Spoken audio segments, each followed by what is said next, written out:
Bem, irmãos, nós já estamos ao vivo aqui junto com a nossa querida irmã missionária Carla Freitas. É uma benção, minha irmã, estar com a irmã. Você que está chegando, ainda vai chegar. Deixa eu só compartilhar os links com você, minha amada igreja. Nós estamos, irmã, linkado a duas igrejas, né? A Igreja Batista em Morado do Vale, a igreja da qual eu sou pastor, e a primeira Igreja Batista em Floriano, da qual eu sou o pastor interino. Então, nós teremos aí a participação dessas duas igrejas, e eu tenho certeza que há de ser uma grande bênção, e Deus vai falar muito aos nossos corações através da vida da irmã. Eu peço a você, meu irmão e minha irmã, que está por chegar e está chegando, estamos iniciando essa live aqui na nossa Igreja Batista em Morado do Vale. Já temos gente chegando. A irmã Flaviana chegou. Irmã Flaviana, boa noite, minha querida irmã. É bom saber que a irmã já está conosco, a irmã Flaviana não perde uma. Irmã Flaviana é membro da nossa Igreja Batista em Morado do Vale. Obrigado, irmã Flaviana. Deixa eu só compartilhar já os links aqui para a nossa igreja. E aí os irmãos, em nome de Jesus, já vão aproveitando. Aí nós já estamos ao vivo aqui, mãe. Deixa eu só compartilhar aqui. E aí nós vamos iniciar o nosso papo. Em nome de Jesus.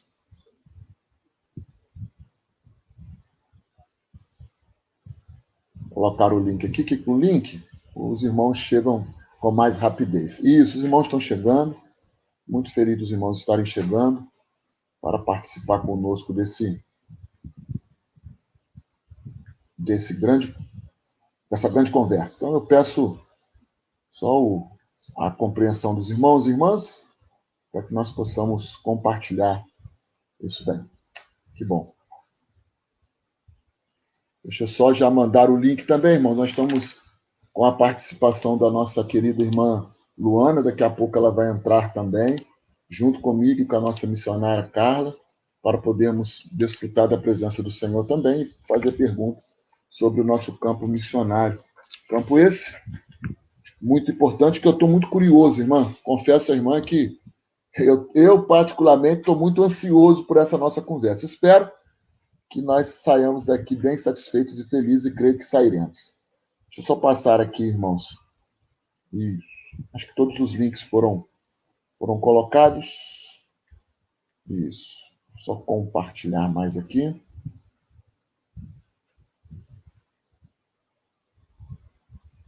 Olhar aqui.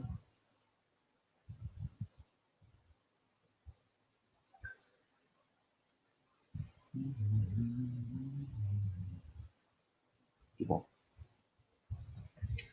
Pronto, tá bem.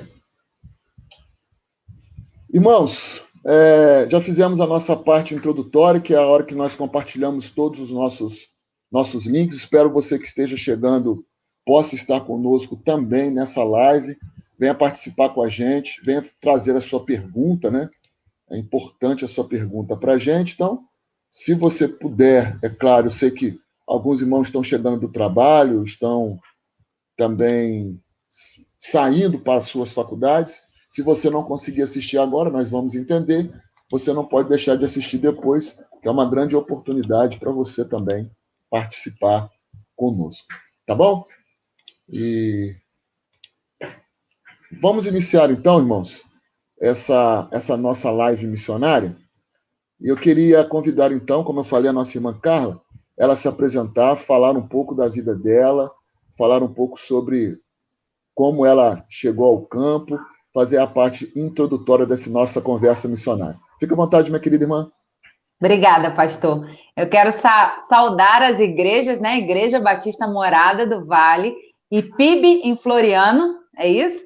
Eu quero cumprimentar os irmãos e agradecer pela oportunidade que me dão de poder falar e poder compartilhar o que tem acontecido aqui no campo missionário. Muito obrigada por doar parte do seu tempo para estar aqui conosco, se informando sobre missões. É muito importante que a gente se informe sobre missões para a gente ter um direcionamento do que fazer na obra missionária. Eu sou Carla Freitas, sou casada com o pastor William Freitas, ambos somos da cidade de São Pedro da Aldeia, interior do Rio de Janeiro, né, região dos Lagos, e há 7 anos a gente veio para a Colômbia para trabalhar no Ministério de Revitalização e Plantação de Igrejas. Então, nós precisamente estamos na cidade de Medellín, na Colômbia.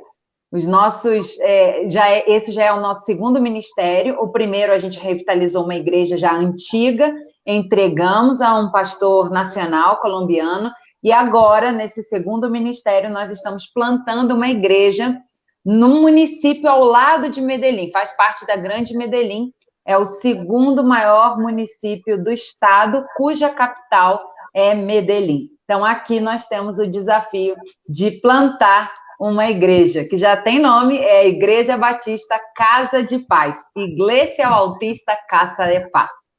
Olha, que coisa maravilhosa, irmã. A irmã falou aí que a igreja, o trabalho dos irmãos, né, já tinha um trabalho antes, né? Esse trabalho dessa revitalização dessa igreja aí na Colômbia, ela já existia? Os irmãos chegaram para ajudar ela? Como que foi? Exatamente. Essa igreja, ela tem mais de 50 anos de idade. Quando nós chegamos há 7 anos atrás, eu acho que ela tinha 44, 45 anos. E essa igreja é uma igreja que ela estava tendo as suas portas fechadas por má administração de ministérios de pastores anteriores, por várias questões, tanto de violência. Então, a gente tem histórias de pastores que acabaram indo embora de Medellín por causa do tempo da violência. Essa igreja, ela viveu toda a história de violência de Medellín. Eu não sei se os irmãos sabem, conhecem essa história, mas Medellín tem uma grande intimidade com o narcotráfico, e aqui foi cenário de uma batalha sangrenta para poder dominar o narcotráfico. Não estou falando de narcotráfico em Medellín e não estou falando de narcotráfico na Colômbia, eu estou falando de narcotráfico mundial. Então, aqui foi o cenário de uma batalha sangrenta para a dominação do tráfico de drogas a nível mundial.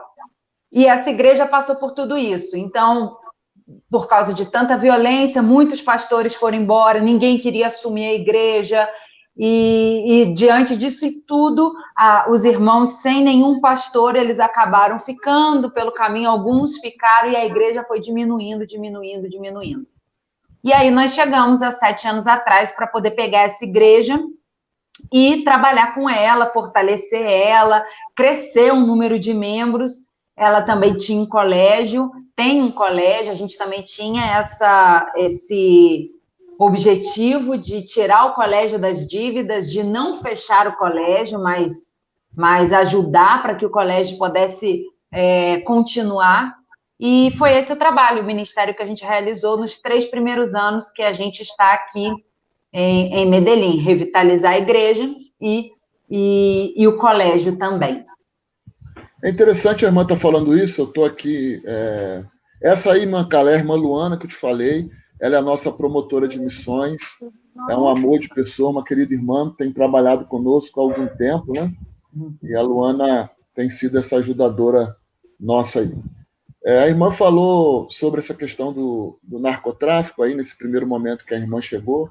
Nesse momento que a irmã chegou aí na cidade para fazer essa revitalização na igreja, fazer esse trabalho de fato transformador, a irmã encontrou ainda esse tipo de dificuldade ou já não havia mais?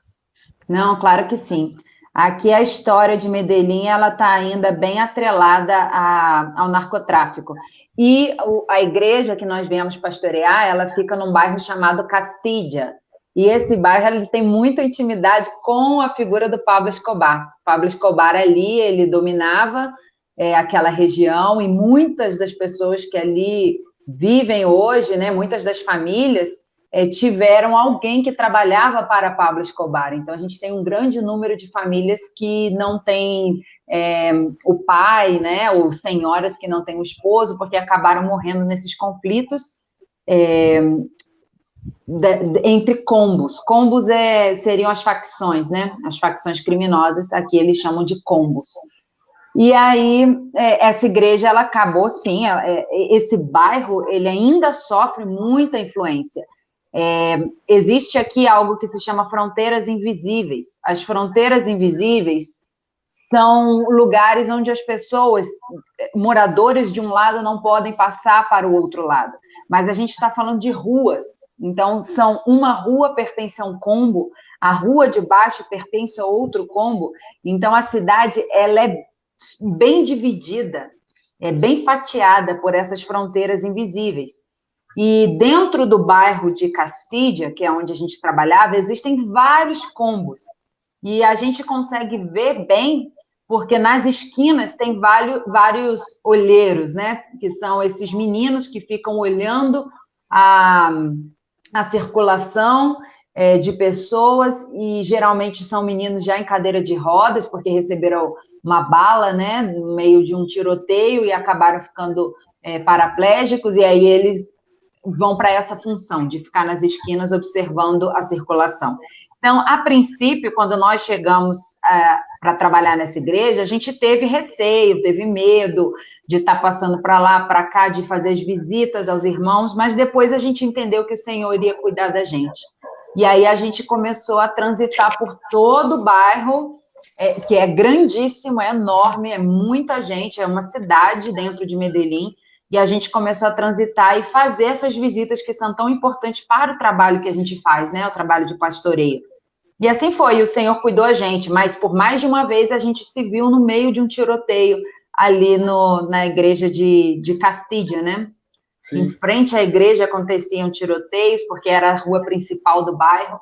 Então Deus nos guardou por esses 3 anos que a gente esteve ali. Amém. É bom ouvir essas coisas, hein, irmã? Mostra que o trabalho do missionário também, além de pregar o evangelho, também ele é social, ele também, a sua adaptação aonde ele está, isso é muito importante. Eu vou deixar essa parte também, irmã Luana, você já ouviu um pouquinho aí, eu tenho aqui algumas perguntas já anotadas, irmã, mas vou deixar a irmã Luana, que também é a nossa promotora. Lu, se você quiser fazer alguma pergunta, e a gente vai caminhando assim. Então, eu queria saber como que você se sente, né? Porque nesse trabalho de ser missionário e tal, sendo uma mulher, né? Porque geralmente a gente costuma ver mais homens, né? Não que nós não sejamos importantes para o trabalho de Deus, mas é que existem mais homens para esse trabalho. E queria saber como você se sente, porque nós mulheres, nós somos diferentes dos homens, né? Nós temos a cabeça diferente, o coração diferente, então eu queria saber como que você se sente. Sim, boa pergunta, interessante, porque eu nunca tinha feito esse tipo de pergunta antes. E, sim, eu sou casada, eu vim para o campo acompanhada do meu marido, mas antes da gente se casar, antes mesmo da gente começar a namorar, eu já tinha recebido o meu chamado missionário. Então, eu identifico muito bem que o Senhor chamou a mim de maneira individual do meu marido. E aí, desde que eu entendi essa responsabilidade, eu conheci o meu marido e a gente começou o nosso relacionamento já sempre, desde a época do namoro, a gente sempre falava em casar e ir para missões. Então, a gente veio para o campo missionário juntos, a gente escolheu o campo em que a gente iria trabalhar juntos, oramos juntos, e o direcionamento do Senhor foi para os dois. Os dois estivemos de acordo quanto ao trabalho que a gente iria fazer e o campo em que nós iríamos trabalhar. Mas aqui no campo missionário, nós desempenhamos funções diferentes.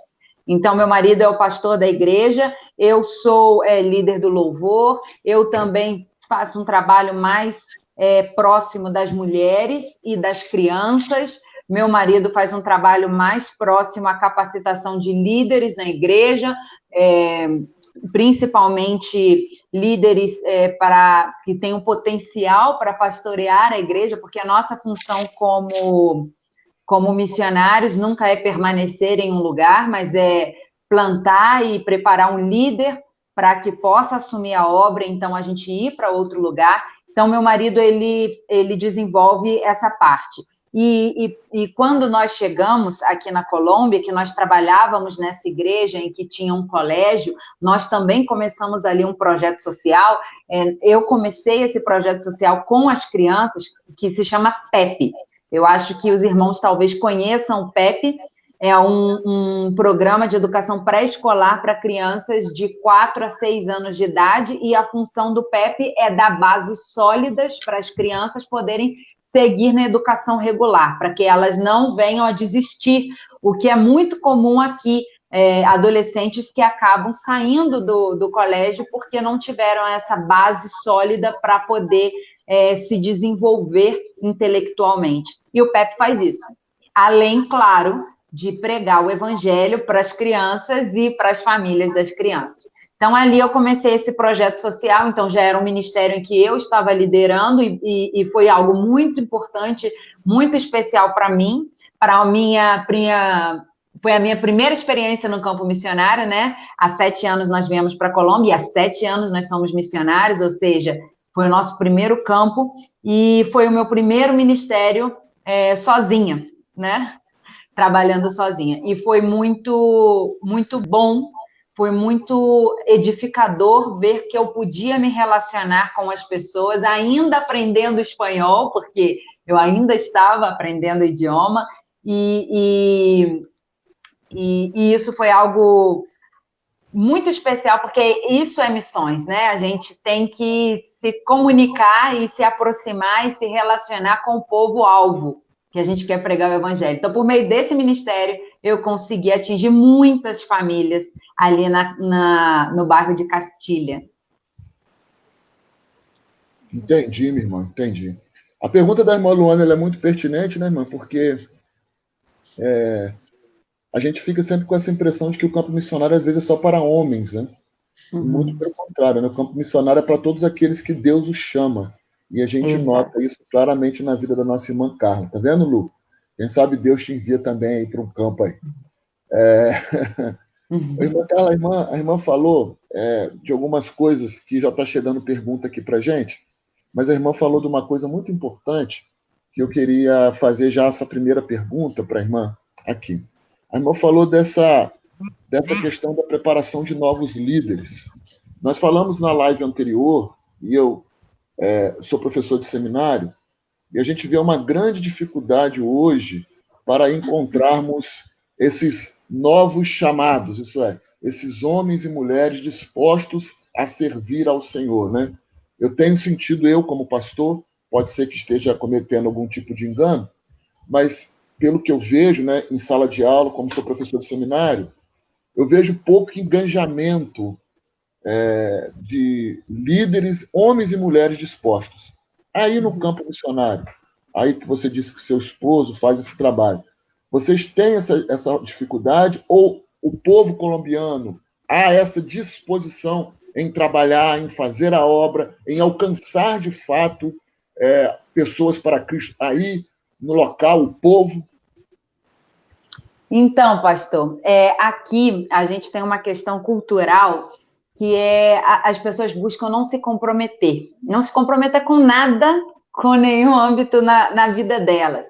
Então, e isso muito mais entre os homens, muito mais que entre as mulheres. Os homens, eles não querem se comprometer com nada, isso é muito triste, talvez porque aqui seja uma sociedade matriarcal, onde a mulher todo o tempo, nas redes sociais ou na televisão, nas mídias, todo o tempo é falado da mulher como aquela que leva a família adiante, aquela que batalha pela família. Nunca é falado do homem. Então, eu acho que isso acaba refletindo. A gente não sabe se isso alimenta essa postura que o homem tem de não tomar responsabilidade frente a nada, ou se é essa postura que faz nascer, então, esse tipo de programa, ou de fala, ou de pensamento. Então, o que acontece? Dentro da igreja também a gente sofre muito com isso. Aqui existe algo que chama lar, mulher cabeça de lar. Então, existe uma classe, atendida, vista pelo governo, que são as mulheres cabeças de lar. São famílias que os homens abandonaram a mulher, abandonaram os filhos, não se responsabilizaram, e aí tem essas mulheres cabeças do lar. E isso demonstra muito a falta de responsabilidade que os homens têm. Na igreja também. Na igreja a gente tem muitas líderes mulheres, mas a gente tem muito pouco líderes homens. E quando a gente começa a dar a responsabilidade, quando meu marido vai trabalhando com eles e vai dando a eles responsabilidade dentro da igreja, eles muitas vezes se sentem reprimidos ou eles acabam se sentindo de uma maneira como se estivesse puxando muito deles e entregam. E aí, várias vezes ao longo desses 7 anos, a gente já está acostumado, a gente já sabe como lidar com isso, mas logo no início foi bem difícil, porque a gente precisa da liderança local, a gente não pode fazer tudo sozinho. Primeiro, a gente não tem capacidade para isso. Segundo, não é saudável que a gente faça isso. Então, a gente precisa da liderança local. E aí as mulheres, apesar de ser uma sociedade matriarcal, é uma sociedade machista, onde as mulheres não podem voar por conta própria, elas sempre são presas pelo marido, pelo esposo, e os homens já têm mais essa liberdade. A gente precisa de líderes homens na igreja, para que a esposa também entre debaixo desse ministério, para que os filhos também entrem, e assim a família toda esteja trabalhando na igreja. E os homens, eles têm muita dificuldade de assumir essa responsabilidade. Então, a última coisa que nos passou faz pouco tempo, início desse ano, foi um irmão que a gente está preparando para poder assumir um cargo mais alto na igreja, né? Talvez, se Deus quiser, até assumir mesmo o ministério pastoral. Esse irmão entregou a função e aí a gente vai, conversa e começa a fazer um acompanhamento próximo para poder ver se a gente consegue trazer a cultura bíblica para dentro desse pensamento cultural colombiano que os irmãos têm. Mas sim, a gente tem bastante dificuldade quanto ao liderazgo dentro da igreja, mais que tudo por parte dos homens. Eu quero agradecer a presença de muitos irmãos que já estão chegando, mandando mensagem, irmã Flaviana, irmã Nívia. Temos também o nosso irmão Gil, que é o nosso mobilizador, que também está conosco aqui. Que Deus te abençoe, meu irmão, e muitos irmãos que estão chegando. É muito interessante a irmã falar isso, né? Nunca tinha ouvido isso, né? Essa questão matriarcal, né? Eu nunca tinha ouvido isso, Luana. Sinceramente, para mim é novo, e isso também mostra que precisamos fazer. Eu noto isso na nossa região, minha irmã Carla. Vejo poucos homens se dispondo a fazer a obra, né? Muitas mulheres, sim. As mulheres hoje são grande ferramenta na obra aqui também na nossa região. Tem outra pergunta aqui, irmã. Eu tô empolgado, tá? Eu estou assim, muito feliz, Luana, e muito contente. Irmã, a irmã falou que está aí há 7 anos, né? E uma outra pergunta que chegou aqui do irmão Nilson. O irmão Nilson também é missionário. Ele fez uma pergunta e eu acho ela muito pertinente. Acho que cabe a gente fazer aqui. Como que é a questão de ganhar almas aí na Colômbia? Como é, de fato, chegar ao povo colombiano? Como que se eu fosse sair daqui da minha localidade, Barra Mansa, e ir para a Colômbia, como que é o evangelismo, a palavra melhor sendo usada? Como que o evangelismo chega ao povo? Eles são sustentáveis, não são? Tem dificuldade? Como é que é isso? Explica um pouco para a gente, irmã. Sim. Bem, aqui é um lugar que é livre a pregação do evangelho. Então, você pode chegar a qualquer pessoa e pregar, e falar, e citar textos bíblicos e evangelizar qualquer pessoa, na rua, no trabalho, no transporte, assim como pode ser feito no Brasil. Mas aqui existem certos pensamentos, né? Quando a gente é missionário, a gente aprende a lidar muito com a cultura, e a gente vê a cultura como algo, como o que ela é muito decisiva para cada um de nós, integrantes de uma cultura. Quando a gente está no nosso país, a gente faz as coisas, mas não leva em consideração a cultura, porque todos nós estamos dentro dela, todos nós pensamos daquela maneira, então as coisas vão acontecendo, a gente vai fazendo.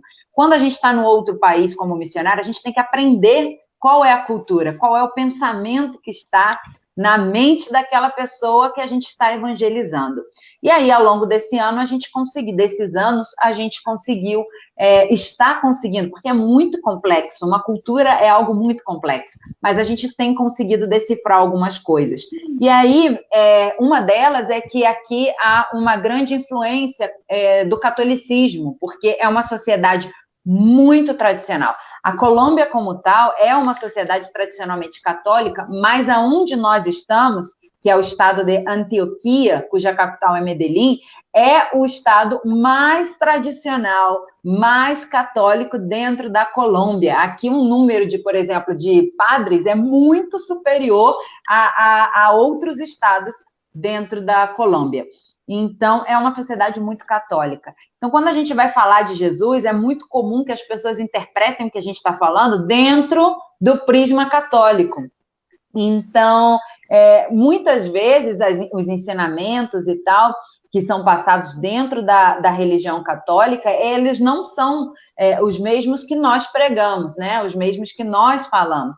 E aí as pessoas acabam assimilando o que a gente está pregando dentro desse pensamento católico. Por exemplo, uma coisa que nos diferencia bastante do pensamento católico. Jesus é Deus em ambas religiões, né? Tanto dentro do catolicismo quanto para nós. Mas dentro do catolicismo prático, né? Eu estou falando da prática, não estou falando da teologia deles, estou falando da prática. Eles vivem e eles veem a Jesus como unicamente Deus e não veem a Jesus como homem. Logo, esse distanciamento de Jesus como modelo de vida e conduta, ele acaba fazendo com que as pessoas não tenham a Jesus, mas sim substituem a figura de Jesus por Maria. Então, Maria é quem deve ser o exemplo, quem a gente deve imitar. É Maria, porque Maria é humana, Jesus é divino, é impossível imitar a Jesus. A gente prega e a gente pratica diferente. Jesus é 100% homem, é 100% Deus, mas também é 100% homem. Com isso, ele é o nosso modelo exclusivo de conduta, né? E é ele que a gente deve imitar. Então, muitas vezes, quando a gente fala de Jesus, a gente encontra barreiras para que as pessoas aqui entendam sobre Jesus por causa dessa crença. Por causa disso, Jesus ele é muito longe, ele está muito distante da gente. Então, a gente tem que citar textos bíblicos focados para poder desfazer esse tipo de crença, né? Então, a gente evangeliza muito pontualmente, já conhecendo quais são as situações que são apresentadas aqui pela cultura, e assim a gente vai e evangeliza e fala. Outra religião muito forte aqui também, né? Outra prática, são os testemunhas de Jeová, eles são muito fortes, e outro também é a Igreja Pentecostal Unida de Colômbia. É uma igreja que acredita que nós adoramos a 3 deuses, né? Deus Pai, Deus Filho e Deus Espírito Santo. E eles adoram um só Deus, eles são os unidos. E eles são muito grandes aqui em Colômbia, inclusive eles têm missionários por todo o mundo, inclusive eles têm missionários no Brasil. Então eles fazem uma obra missionária muito grande, espalhando essa heresia de que eles são unitários e aí nós adoramos três deuses. É muito comum, quando a gente começa a pregar o evangelho, eles perguntam, vocês são de uma igreja trinitária ou unitária? Se a gente fala trinitária, muitas vezes eles vão aceitar, porque os católicos são trinitários, muitas vezes eles vão rechaçar, porque eles dizem, não, então vocês adoram 3 deuses. Então, essa crença do unitário trinitário é muito, muito presente aqui na Colômbia. Que legal. Irmãos, eu estou amando. Quero agradecer de novo os irmãos que estão chegando. Irmão Sebastião, irmã Marli, irmã Maria Helena. Irmão, vocês podem fazer perguntas aqui. Eu não vou prometer que ela vai responder todas, porque tudo não tem como, a gente não tem tempo. Lu, você está ouvindo tudo aí? Quer fazer mais alguma pergunta? Quer colocar mais alguma questão? Fica à vontade, Lu. Olha, por enquanto eu estou gostando de ouvir, tá? Tá muito bom. Então tá bom. Irmã, eu queria agora, partindo desse princípio que você falou, dessa questão, estou anotando aqui, e é bem interessante, queria que a irmã falasse agora um pouco para nós, né? É evidente, como que está o trabalho hoje, a sua atuação do seu esposo, né?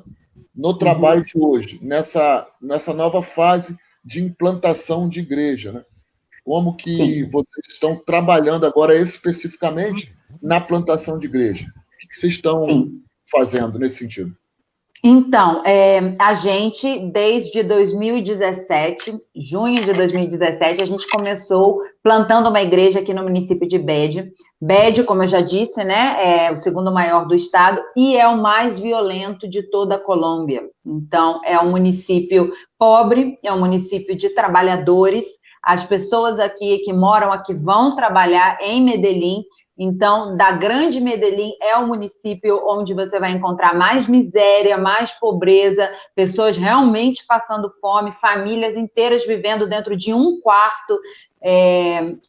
Assim, é uma situação que quando a gente entra para visitar as casas, nos comove a maneira como as pessoas vivem. É um lugar pequeno, geograficamente pequeno, mas tem muita gente aqui dentro. Eu não consigo entender como vive tanta gente. São 800 mil habitantes em um vale pequeno.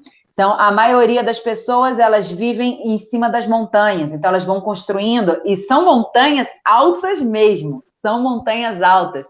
Então, até para a gente se locomove por aqui, a gente dirige, esse período inteiro de tempo que a gente está aqui, 4 anos já, dirigindo, a gente ainda tem medo de subir e descer essas montanhas, porque são montanhas altas. Mas, então, nesse contexto de pobreza, de violência, de desemprego, de desajuste familiar, então a gente tem muitas famílias disfuncionais. Nesse ambiente, a gente veio plantar a igreja que se chama Igreja Batista Casa de Paz, justamente para se contrapor com toda essa violência que nós temos aqui. Aqui na cidade de Bédio, a situação é de um extremo tão grande que a cidade ela não tem poder executivo aqui. Ela não tem, o próprio prefeito, os próprios vereadores, eles fazem parte dos grupos, das facções criminosas, e a cidade está entregue ao léu. Então, os negócios, né, as lojas, os negócios, eles são todos vacunados. Vacunar é uma taxa que os comerciantes têm que pagar para o narcotráfico, para ser feita a segurança ali no local. Então, irmãos da nossa igreja têm negócio, e esses irmãos, eles são coagidos e são amedrontados por causa das represálias que esses bandidos acabam fazendo pelo não pagamento dessa vacuna. E a nossa igreja já foi roubada, então é uma situação realmente muito complicada de violência e desrespeito aqui na cidade de Bédio. Mas... Irmã, desculpa te cortar, eu peço perdão para a irmã, eu estou assim... Não, ouvindo... tudo bem. Eu peço perdão. Irmã, você falou de violência, e isso que a irmã está falando, para a gente, é uma coisa que a gente não vê aqui. É claro que tem violência aqui na nossa cidade, é evidente hoje, tem violência, mas a irmã falando isso me assusta, porque é uma coisa fora da realidade. Para a gente, isso não acontece aqui. Parece que a gente está falando de uma coisa ficcional. Isso aí não existe, isso aí é conversa de missionário, vamos dizer assim, né? E é evidente que não, que a irmã... Quando a irmã fala desse tipo de violência, qual que é o nível? O que é isso? O que acontece nesse sentido, irmão? Então, a gente está falando de torturas e mortes bárbaras que acontecem próximo da gente, até mesmo próximo da nossa casa. A gente vive nesse município. A gente está falando de... Então, vamos entender algo. Aqui na Colômbia, nada é velado. Tudo é feito na maior cara de pau. Então, é muito diferente do Brasil, que existe maldade, existe violência, mas as coisas são encobertas. Então, por exemplo, quando a gente fala de matar alguém, ir num salão de barbeiro, por exemplo, e sair disparando para matar uma pessoa. E sair disparando e mata à luz do dia. E até o meu marido, ele tem medo de ir ao salão de barbeiro para poder cortar o cabelo e ser confundido com alguém ou acabar morrendo. Isso aconteceu próximo da nossa igreja, no barbeiro próximo da nossa igreja, mataram todos que estavam ali. E isso acontece à luz do dia, porque não tem regra, não tem, a polícia e o bandido é a mesma coisa. Então, isso, a violência, outras coisas também como traição, se trai muito, nada é velado, não estou falando que é certo que seja velado, por favor, o que é errado, mas eu estou falando também de que não existe essa reflexão de que pelo menos sabe que algo é errado e, sabe, eu não sei se eu não quero defender o que é errado, mas eu espero que os irmãos estejam entendendo. Aqui é tudo escrachado. Então, a traição acontece, o cônjuge sabe que o outro está traindo, e aí revida, e é uma coisa, é uma aberração.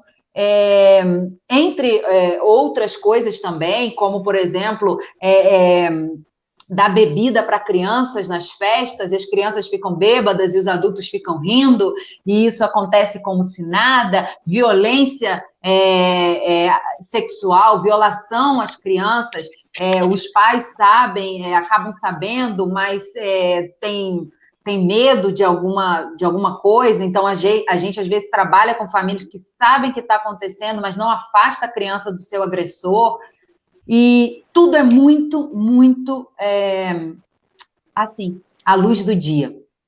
Com isso, a violência também é assim, né? Todo mundo sabe quem é o bandido, todo mundo sabe o que ele faz, e os próprios irmãos da igreja têm filhos que são narcotraficantes, e eles não entendem direito algumas coisas, porque, claro, é um familiar deles, eles querem o melhor para o familiar, mas acabam subornando juízes para poder o julgamento ser favorável para o filho que é narcotraficante. A gente tem que trabalhar nessa cultura com muito cuidado, porque a gente sempre busca também a nossa segurança. Então, os valores são muito, muito trocados aqui, e a gente tem que trabalhar nessa realidade, né? A gente não pode defraudar os valores e os princípios bíblicos, mas a gente tem que fazer com muita segurança e discernimento. E aí, a gente está plantando essa igreja aqui nesse município. Aí eu gostaria de falar um pouquinho, o pastor também perguntou isso, sobre como que está o trabalho agora, nesse momento.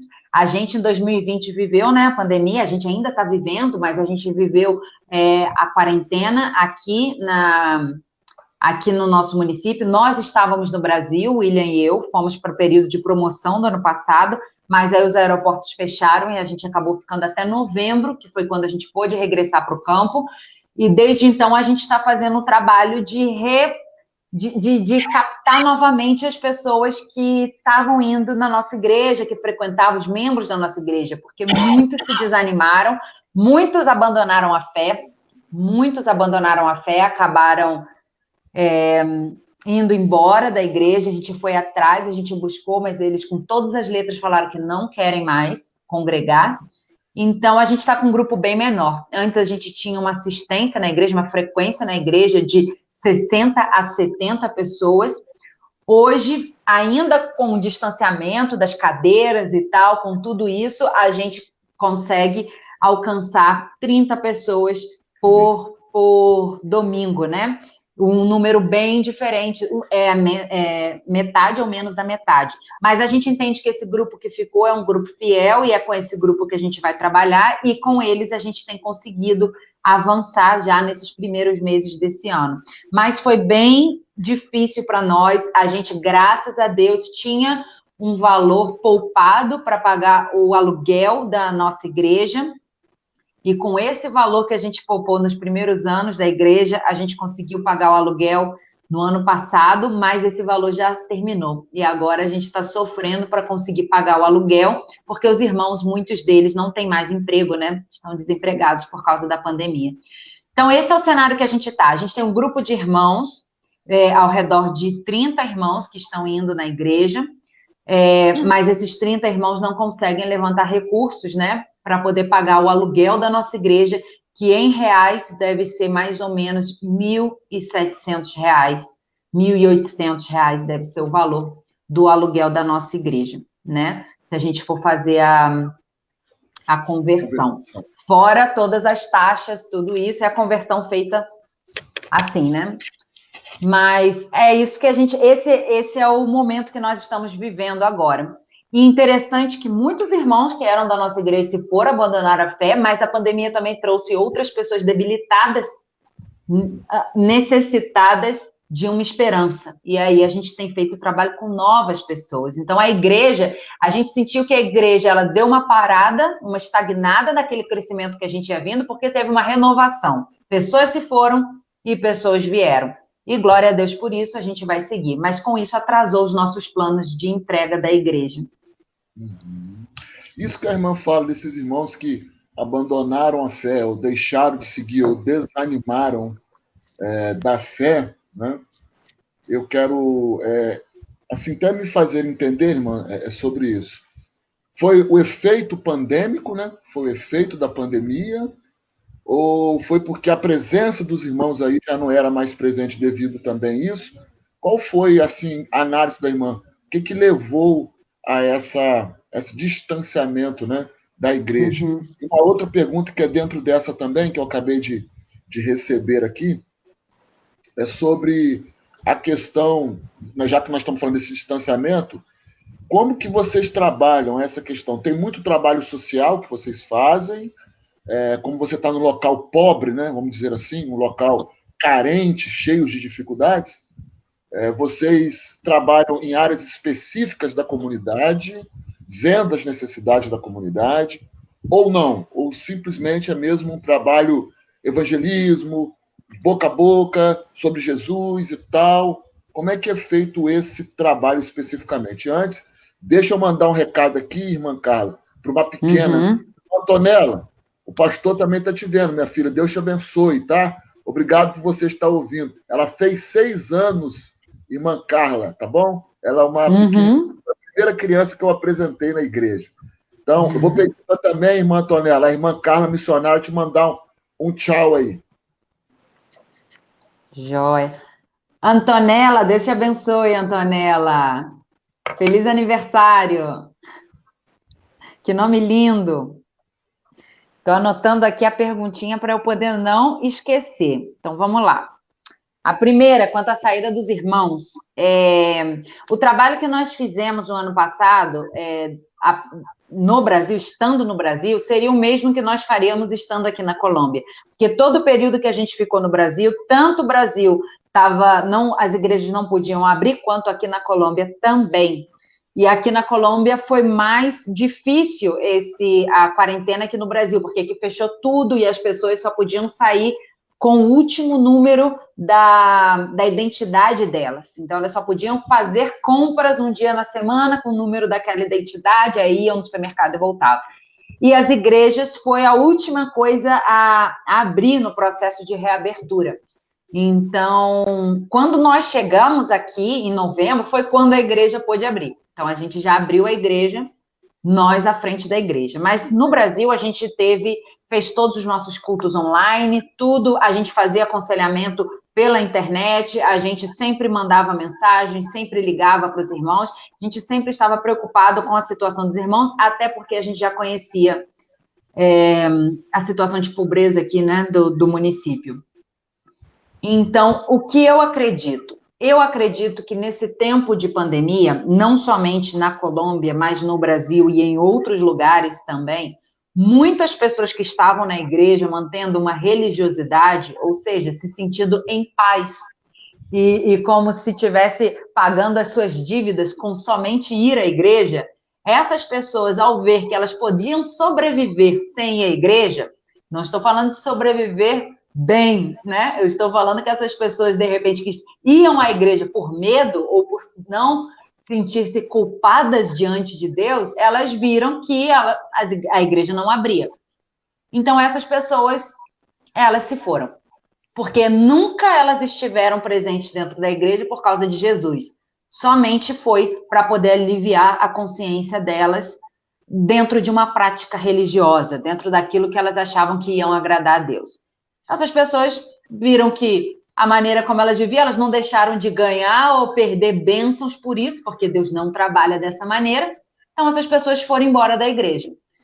Quem ficou são aqueles que entendem que estão ali porque o Espírito Santo tem com elas uma obra que as une a um corpo, e esse corpo é a igreja. Então são pessoas que realmente entendem que fazem parte da igreja de Cristo.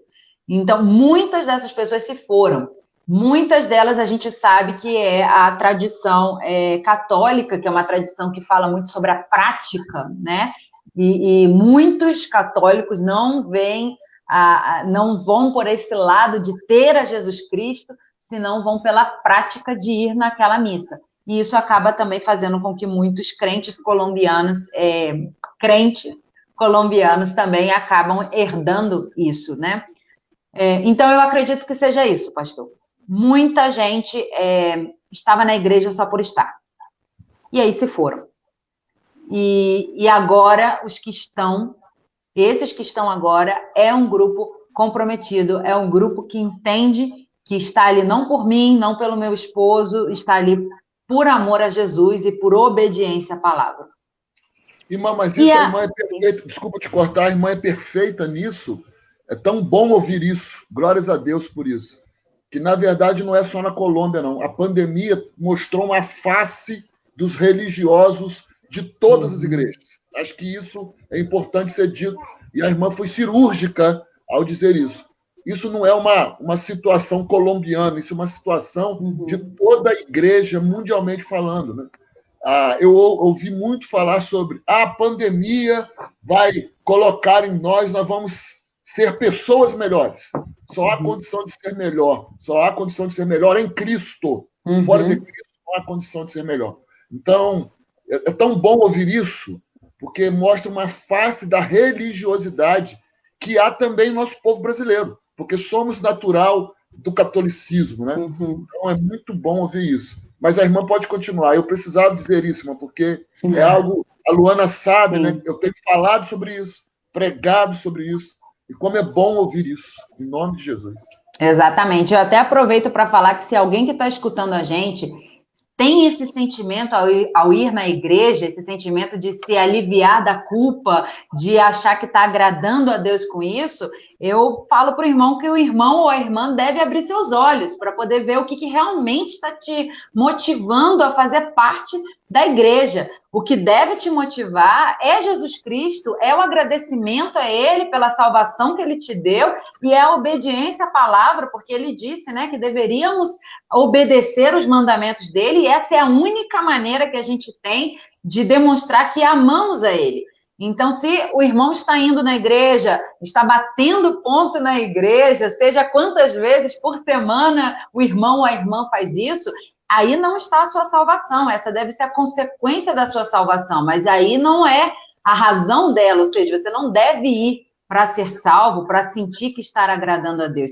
Se você já não sente que agrada a Deus, então não tem como você fazer parte de uma igreja. Você agrada a Deus por meio da fé que você depositou em Jesus Cristo. Então é importante que isso esteja bem delimitado na sua vida para você realmente viver a experiência do que é ser igreja. E que não passe uma pandemia ou uma dificuldade ou alguma coisa e te leve para longe do Senhor. Sim?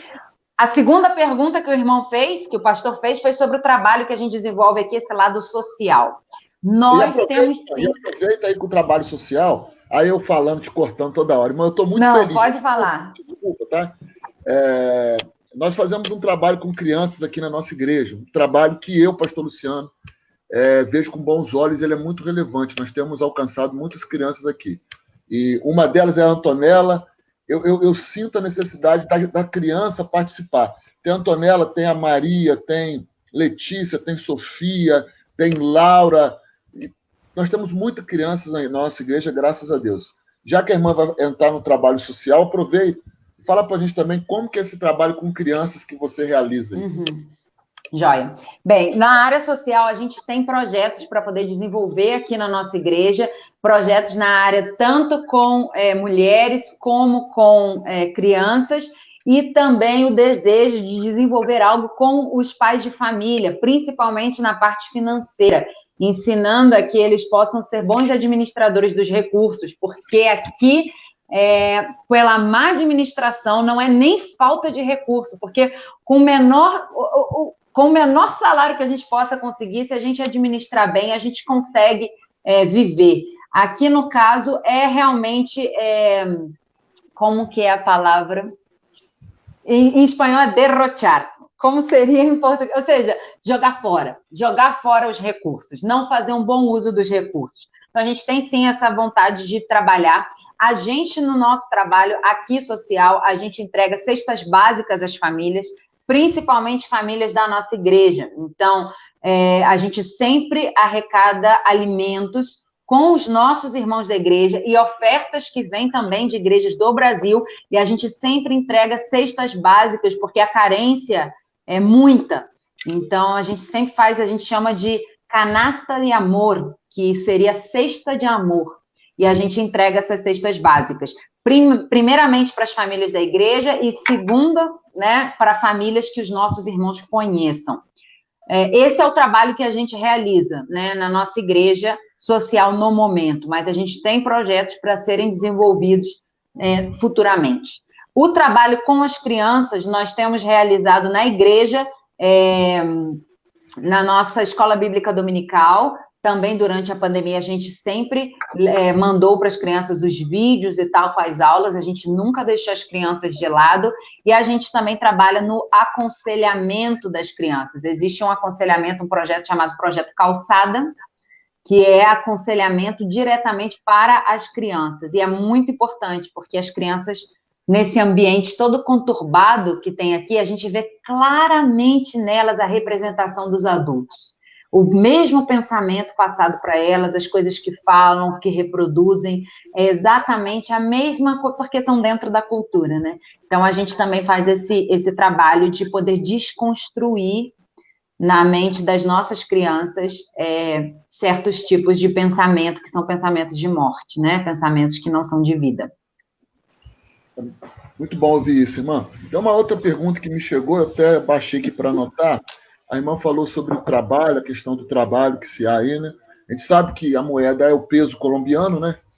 Eu tentei me adaptar a todo o estudo da Colômbia, irmã, para poder falar com a irmã. Eu não sou um especialista em Colômbia, mas isso eu estudei um pouco para não me atrapalhar aqui. Então, é a moeda local aí. Há bastante trabalho, há pouco trabalho. Como é que fica aí? Aí vai uma pergunta para a irmã e para o esposo, né? Se vocês vivem aí do sustento da Junta de Missões Mundiais ou os irmãos aí também precisam trabalhar para poder, de alguma forma, completar a renda. E, dentro dessa questão, eu peço licença, uma pergunta aí, os irmãos têm filhos, porque tendo filhos isso ainda complica, não é complica, filho é bênção, né? Mas aumenta um pouco a renda, né? Então, não, nós não temos filhos ainda, é o nosso desejo, mas ainda não temos filhos. Nós vivemos integralmente das ofertas das igrejas batistas brasileiras, a gente não trabalha no campo missionário, a gente não recebe pagamento da igreja. Quando a igreja já puder pagar o salário pastoral, é o momento de vir um pastor nacional. Então, a igreja ainda não pode, então a gente está na igreja como missionários até que ela seja autônoma. Com isso, a gente não recebe nada da igreja.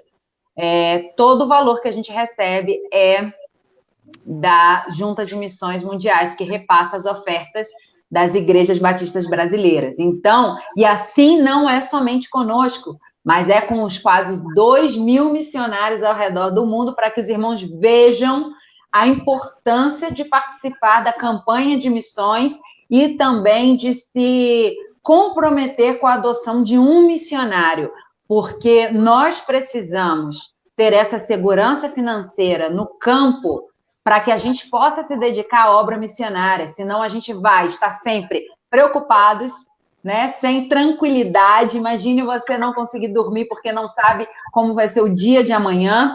E também a gente vai estar sempre com o nosso tempo dividido entre o trabalho secular e o trabalho ministerial. E essa não é a ideia. Nós vivemos, sim, das ofertas que vocês, irmãos, enviam. Por isso é tão importante separar um valor do seu orçamento mensal para poder dedicar à obra missionária, para poder enviar ao campo missionário. Agora, nesse período de campanha, participando com a sua oferta do dia especial. O que é a oferta do dia especial? É aquele valor a mais que com fé você vai entregar para a obra missionária. E também com a adoção mensal, que é aquilo que você já conta todo mês, que você separa todo mês para poder adotar um missionário. Para você fazer a sua adoção, você pode entrar no nosso site, o site da Junta, missõesmundiais.com.br. Ali você vai poder preencher a melhor maneira com a qual você vai poder se adotar, né? Pode ser no débito, no boleto, no crédito, também o banco informar. Também o irmão pode buscar a Luana, que é promotora missionária da igreja, verdade, Luana? Luana já sabe, porque ela é treinada para isso. Então, os irmãos busquem a Luana, dá os seus dados, a Luana vai entrar em contato com a junta e vai fazer o seu cadastro, e você, então, vai receber todo mês uma carta missionária do missionário que você adotou. Se quer adotar a gente, vai lá e informa o nosso nome, William e Carla Freitas, e faça a sua adoção também para nós. E a gente vai ser muito agradecido, vai orar pela sua vida agradecendo, porque a gente está com o nosso sustento desfalcado por causa da pandemia, não só nós, todos os missionários tivemos certos cortes, e a junta teve que pegar dos fundos para que ela pudesse inteirar, para que a gente não passasse necessidade. Então, a junta fez um trabalho incrível na pessoa do pastor João Marcos, o nosso executivo. Ele, com toda a inteligência que ele teve, que ele ganhou, que o Senhor deu a ele conseguiu fazer com que 2.000 missionários, e a gente está falando de unidades missionárias, tá? Eu e o William, nós somos um. Então, quando a gente fala de 2.000, a gente não está falando do número de pessoas que a junta sustenta, tanto os cônjuges como os filhos. A gente está falando de unidade missionária. Então, o William e eu somos uma unidade missionária. Os missionários solteiros são uma unidade missionária cada um, as famílias missionárias, uma unidade missionária. Então, são 2.000 unidades missionárias, com muitas pessoas também. E graças a Deus, o Senhor deu inteligência aos nossos chefes, né? Os nossos líderes, para poder passar pela pandemia, estar passando pela pandemia. Nós não estamos recuperados, ainda estamos desfalcados no sustento, e você tem a oportunidade de ajudar a gente a poder receber o nosso sustento completo. Então, faça a sua adoção e participa da campanha missionária da sua igreja. Não deixa de participar, levante uma oferta, faça alguma venda, faça algum trabalho que possa ter um lucro, ou seja, vender alguma coisa, lavar um carro, não sei, mas doa esse valor para missões. Assim eu fiz toda a minha vida, ainda faço, eu como missionária adoto outros missionários, e essa é uma maneira que você tem de poder contribuir com a obra do Senhor. Poxa, irmã, assim, estou muito feliz de poder te ouvir, estou muito satisfeito mesmo, estou pensando em 1.000 coisas aqui, estou pensando em até, irmã Luana, e viajar para a Colômbia, né? Vem sim, pode vir, vem. Irmã, deixa eu te fazer assim, uma outra pergunta, um pouco assim, da curiosidade do pastor Luciano. Eu queria saber, irmã, eu fiz da outra vez e quero fazer agora porque é uma curiosidade mesmo do pastor. Comida, né? Toda vez que vem um missionário está em outro país, eu quero, assim, gosto de saber essas coisas, né? Aí a pessoa pode estar pensando assim, nossa, pastor Luciano é guloso, né? Ele está pensando em comida essa hora, né? Já sei que tem um monte de gente pensando. Brincando, irmã. Comida, qual que é o prato? O que a irmã mais gosta de comer? O que a irmã... Se eu com a irmã Luana chegássemos aí hoje, a irmã nos serviríamos o quê? Olha, a gente com certeza ia preparar um sancocho. Sancocho é algo delicioso, é feito a lenha, então é muito comum aqui as famílias se reúnem para fazer sancocho na frente da casa, faz uma fogueirinha, coloca uma panela enorme que eles chamam índio, uma panela bem grandona, e ali dentro dessa panela eles vão colocar as 3 carnes, frango, porco e boi.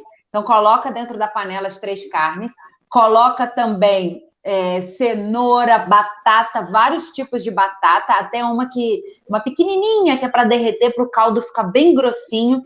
Coloca também milho. O que mais que eles colocam? Coloca mandioquinha, que é a batata baroa, coloca vários legumes ali dentro, começa a cozinhar aquilo e coloca algo. Talvez aí não agrade a tantas pessoas, porque eu sei que tem muita gente que não gosta de coentro. Não sei se o pastor... Eu adoro. Porque aqui eles comem muito coentro. A Luana não gostou. Então coloca coentro, que é o que dá o sabor especial. Mas também pode ser sem coentro. Mas o bom mesmo que eu gosto é com coentro. E aquilo cozinha e fica molinha aquela... Ai, Jesus, que fome que eu tô agora, que fome que deu. É muito bom, é muito bom. É a nossa comida favorita. É delicioso, delicioso. Outra coisa também muito boa aqui é o que eles chamam de bandeja paisa, que é um prato enorme. E nesse prato vai feijão, mas não é o nosso feijão preto, é um feijão grande, marrom, que eles chamam de feijão antioquenha, típico daqui mesmo. Então, esse feijão vai arroz, aí vai chicharrón. O que é chicharrón? É como se fosse o torresmo, mas é o pedaço inteiro. É o pedaço inteiro, assim. Então, é delicioso. É delicioso. Aquilo torradinho, assim, sabe? É delicioso. Meu Deus do céu, é muito bom. Então, aí aquele chicharrón, aí vai uma linguiça, é um prato exagerado, é um prato bem exagerado. Linguiça, carne moída, aí vai um ovo frito com a gema molinha, aí vai, que mais? Salada e abacate. Abacate aqui eles comem na comida. E eu amo abacate com limão e azeite. Nossa, irmão, vocês têm que experimentar isso. Abacate com tomate, aí você coloca um limãozinho, um azeite, um salzinho. É maravilhoso. E aí eles colocam o abacate e não terminou ainda. Uma fatia de banana frita, mas aquela bem generosa, aquela que vai de uma extremidade à outra. E essa é a bandeja paisa. Pastor, é para o senhor vir aqui. É para o senhor vir aqui comer essa comida. Você tá ouvindo isso aí? É para vir aqui. Ó, é a comida perfeita para subir e descer essas montanhas. É a comida perfeita. Se eu pudesse, eu ia agora. Se eu pudesse, eu já estava indo agora para ir. Depois Pode que eu ir, falei isso aí, eu já... Andréia, arruma as coisas e vamos embora. Isso mesmo. Vem, Andréia. Vem, Luana. Vem, faz aí um grupo de voluntários e vem para poder apoiar a gente aqui no trabalho. E a gente promete que a gente vai fazer o sancote e a bandeja paisa para os irmãos. Irmã, nós estamos chegando... É uma pena, nós já estamos chegando no fim da nossa live por causa do horário. Eu tenho que ressaltar, nós estamos entre nós aqui o pastor Joyce Moyas Lobo. O pastor Joyce é um chileno, foi nosso aluno no seminário, ele está conosco. Pastor, beijo. Obrigado por estar conosco aí. Irmã, eu queria fazer uma pergunta bem pessoal para o casal. Gostaria de ouvir se os irmãos estão precisando de alguma coisa, qual é a forma que a gente tem de ajudá-los, né? O que vocês mais estão necessitando nesse sentido? Quando eu digo, é algo que os irmãos estão precisando, que se houver alguém na live agora que está nos ouvindo, que vai ouvir depois, que se sente a possibilidade de ajudar vocês, não só no sustento, é isso que eu quero dizer, mas também uma outra coisa em paralelo, ou somente o sustento ou a adoção dos irmãos já é o suficiente. Então, para o nosso trabalho, o que a gente precisa muito, urgente nesse momento, são recursos para que a gente possa continuar pagando o aluguel da igreja onde nós estamos. Nós estamos no centro da cidade, é um lugar muito bom e é um lugar em que a gente já está pagando um valor inferior ao que ele vale. Então, a gente precisa continuar com esse lugar. Então, uma oferta que os irmãos levantem para que possam enviar para a gente aqui, para ajudar tanto no pagamento do aluguel, quanto na compra dos alimentos para as cestas básicas que a gente entrega, isso seria de grande bênção. Os irmãos podem fazer isso por meio da Junta de Missões Mundiais, separar uma oferta e dizer que é destinada ao campo dos missionários William e Carla Freitas, e essa oferta vai chegar aqui para nós. Então, a gente realmente está precisando muito poder cumprir com esses compromissos financeiros que nós temos aqui e também continuar ajudando as famílias. As famílias. Aqui, pastor, eu acabei não citando, mas é um dado muito, muito importante. A Colômbia é hoje o país no mundo que mais recebe refugiados, né? Mais que países do Oriente Médio. Então, são milhões e milhões de pessoas vindas da Venezuela que moram aqui na Colômbia. Muitos vieram para Medellín, porque Medellín já tem uma fama histórica de que em Medellín as pessoas conseguem viver na rua, porque na época de Pablo Escobar ele distribuía alimentos na rua e com isso se formou uma cultura e as facções criminosas elas distribuem comida na rua. Então, as pessoas sabem e têm essa ideia de que em Medellín dá para você sobreviver ainda morando na rua. Então, muitos venezuelanos vieram para cá, para Medellín. A cidade mais pobre, né, da grande Medellín é Bédio. Então, nós temos, há pouco tempo atrás, a cidade de Bédio tinha bem menos habitantes do que o que tem agora. Então, a gente tem muitas famílias venezuelanas. A gente agradece ao Senhor o fato de que tenha trazido essas famílias venezuelanas, porque elas, na Venezuela, não sei se o pastor sabe, mas a obra batista é bem grande na Venezuela, diferente daqui da Colômbia. Então, muitas famílias venezuelanas vieram e buscaram a gente porque somos uma igreja batista. E essas famílias chegaram trabalhando na nossa igreja e se apresentando como servidores. Então, o nosso trabalho de plantação de igreja foi bem alavancado por essas famílias venezuelanas e a gente não se cansa de agradecer a eles cada vez que a gente está com eles, porque realmente Deus faz as coisas da maneira que a gente não entende, mas colaborou com a obra do Senhor aqui. Mas essas famílias vivem de maneira bem precária, muitas delas vivem famílias inteiras, porque vem não só uma família, eles se ajuntam, né, entre várias famílias para virem para cá para pagar um lugar, né, um aluguel, e aí vivem nesse ambiente muitas crianças bem, então a gente, com essas cestas, a gente alcança muitas famílias venezuelanas, por isso que a gente sempre tem esse projeto da canasta de amor, né, da cesta de amor. Então é isso, os irmãos podem nos ajudar a gente no nosso trabalho com recursos financeiros, porque é o que a gente mais precisa no momento. E, claro, com uma viagem missionária, vindo, evangelizando aqui também. Que bom, irmã, que bom. Lu, você quer falar mais alguma coisa? Quer perguntar para a irmã Carla? Não, tá tranquilo. Bom, irmã, nós vamos... eu não estou querendo acabar, irmã, mas eu sei que a irmã tem uns compromissos aí. Eu estou tão feliz de poder estar ouvindo a irmã. Irmãos, vocês que estão me ouvindo, vocês que vão me ouvir agora, estão me ouvindo depois, foi uma conversa muito agradável, muito esclarecedora. A irmã Carla é um amor de pessoa, alguém bem acessível. Eu vou pedir que ela depois passe para o meu WhatsApp o contato, se ela permitir, ou algo assim. Eu vou como fazer essa doação, se você sentir no seu coração. Todo o caminho, né? Eu vou compartilhar também com a nossa irmã Luana, aquele irmão ou irmã que se sentir no coração de ajudar, de contribuir, né, para que a irmã Carla Freitas e o seu esposo William possam continuar a fazer o trabalho missionário na Colômbia. Eu gostaria que você se disponibilizasse a ajudá-los em nome de Jesus. Então, amém.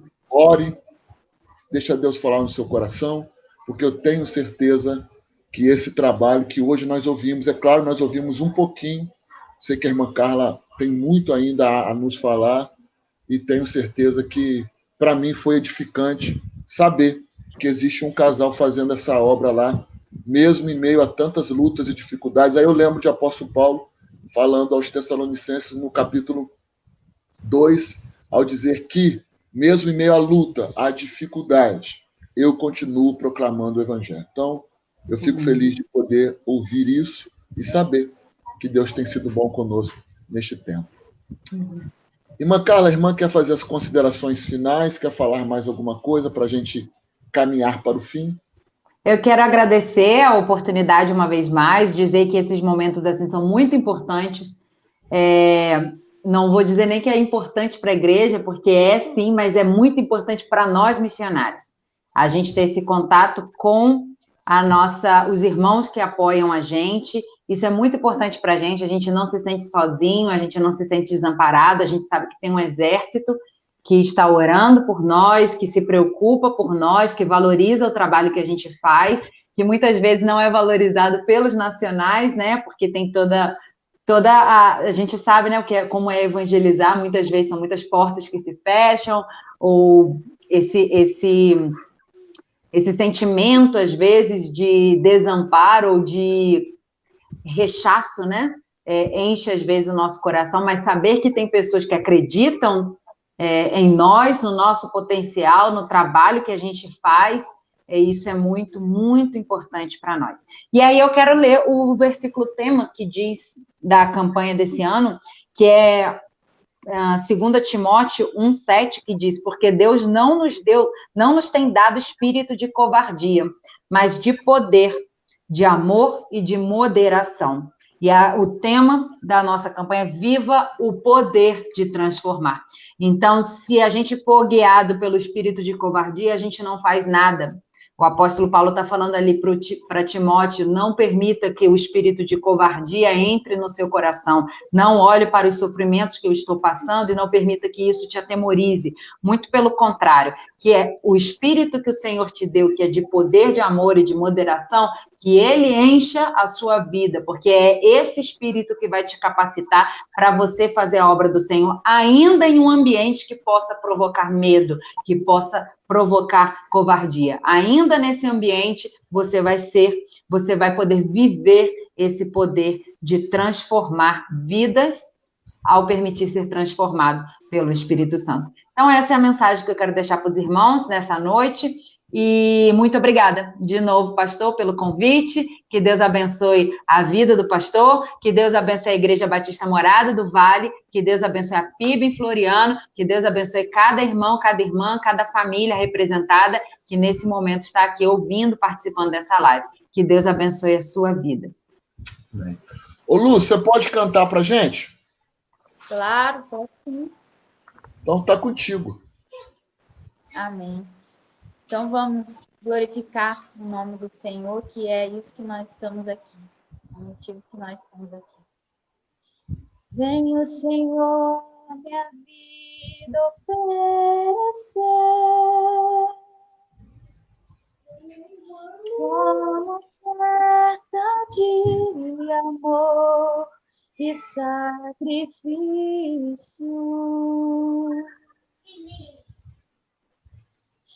Quero minha vida a te entregar, como oferta viva em teu altar. Pois pra te adorar,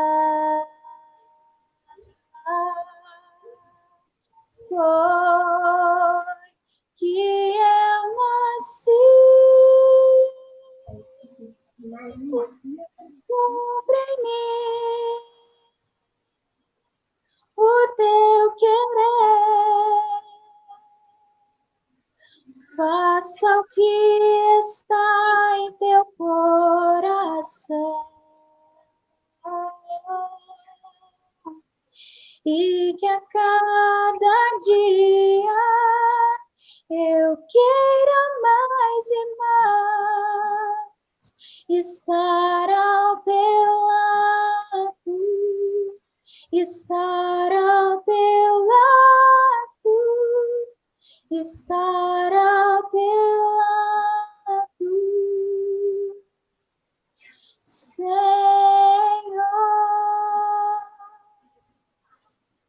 Amém, glória a Deus. Amém, amém, Lu. Amém, que bom. Irmãos, uma boa noite. Depois de uma noite dessa, tudo vale a pena. Convido você, então, que está em casa, a fechar seus olhos e eu vou convidar a nossa missionária Carla Freitas a orar por todos nós, encerrando esse período, minha querida irmã. Amém, oremos. Pai querido, a gente agradece, Senhor, por esse momento que nós estivemos aqui glorificando o teu nome, Pai. Muito obrigada Pai querido, por essas igrejas que têm esse espírito missionário, Senhor, essa chama missionária acesa dentro do coração de cada irmão, Pai. Senhor Deus, a gente te agradece pela vida do pastor Luciano, Senhor, pela instrumentalidade dele, que ele continue a ouvir tua voz, Senhor, a ser sensível a ti, para poder fazer a obra que o Senhor tem para ele, Pai querido. Abençoe a vida dele, capacite a ele, a esposa, Pai, para estar liderando essas igrejas, Pai querido, que cada irmão possa ver nele, Senhor Deus, possa ter eles como líderes, Pai Celestial, honrando e contribuindo para que esse trabalho seja feito em excelência. Abençoe também o ministério pessoal de cada irmão, cada crente, Senhor, que possa sempre buscar de Ti para a realização da vocação que cada um recebeu de Ti, Pai. Abençoe também, Senhor, essas igrejas quanto ao envolvimento com a obra missionária, que cada irmão acredite, saiba, Senhor Deus, que foi chamado por Ti para fazer algo mais por missões, orar, para ir ao campo, para ofertar com tudo que cada um é, Senhor. O Senhor chamou para poder realizar essa obra. Que cada irmão acredite nisso, que não somente escute, mas que isso vá até o coração e aí faça morada, para que cada um possa se mobilizar nessa direção. Em nome de Jesus, que a sua obra, Senhor Deus, cresça e avance em cada canto desse mundo, Pai. Abençoa, Senhor Deus, cada missionário no campo. E tudo isso nós te pedimos confiados no teu poder e sabendo que o Senhor está nos escutando agora e sempre. No nome de Jesus oramos. Amém. Amém. Amém. Deus seja louvado. Meus irmãos, que Deus abençoe vocês. A irmã Carla e a irmã Luana vão ficar um pouquinho comigo aqui ainda. Eu só vou desconectar, sairmos da nossa live. Mais uma vez, meus irmãos e minhas irmãs, que estiveram conosco até o momento, né, do agora. Tivemos quinta-feira passada a família do Chile e hoje nós tivemos a nossa querida irmã Carla, que está na Colômbia, e quinta-feira que vem teremos o missionário do Oriente Médio. Então, nós estaremos sempre falando de missões, é o nosso foco, é aquilo que Deus fala forte aos nossos corações. Irmãos, que Deus abençoe. Lembrando, Igreja Batista Morada do Vale, lembrarmos de orar pela nossa irmã Silvia.